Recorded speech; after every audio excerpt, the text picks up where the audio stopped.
মিশো থেকে কিচেনের জন্য বেশ কয়েকটা জিনিস কিনেছি, চলো আজ শেয়ার করি। তো অনেকগুলো আইটেম আছে, তাই ভিডিওটা দুটো পার্টে দেখতে পাবে। তো ফার্স্টেই এই ওয়াল হ্যাঙ্গিংটা কিনেছি, মানে এর মধ্যে তিনটে ওয়াল হ্যাঙ্গিং রয়েছে, এটা কিচেনের ওয়ালে লাগাবো বলে ভীষণই কিউট দেখতে, আমার এগুলো ভীষণ পছন্দ হয়েছে। নেক্সট কিন্তু স্টিলের এই র্যাকগুলো নিয়েছি, এগুলো ভীষণই কাজের, উপরে এবং নিচে সাজিয়ে গুছিয়ে তোমরা রাখতে পারবে, যাদের রান্নাঘরে জায়গা অনেকটা কম, তো তাদের জন্য ভীষণই ভালো। তো আমি এই র্যাকগুলো আবারও অর্ডার করেছি।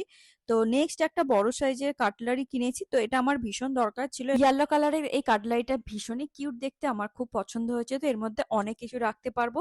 নেক্সট একটা সিরামিকের প্লেট কিনেছি, তো এটা ভীষণই ভালো হয়েছে, আমার খুব ভালো লেগেছে আর খুবই রিজনেবল প্রাইসের মধ্যে। নেক্সট এই উডেনের চপিং বোর্ডটা আমার অনেক দিনের কেনার ইচ্ছে ছিল, তো এটা নিয়ে নিয়েছি। সবকটা প্রোডাক্টই কিন্তু বাজেট ফ্রেন্ডলি, আর প্রোডাক্টের লিঙ্কের জন্য তোমরা কমেন্টে লিঙ্ক লিখে যেও, লিঙ্ক কিন্তু তোমরা পেয়ে যাবে। এগুলো ছাড়াও কিচেনের জন্য আরো অনেক আইটেম কিনেছি, যেগুলো তোমরা পরের পার্টে দেখতে পাবে।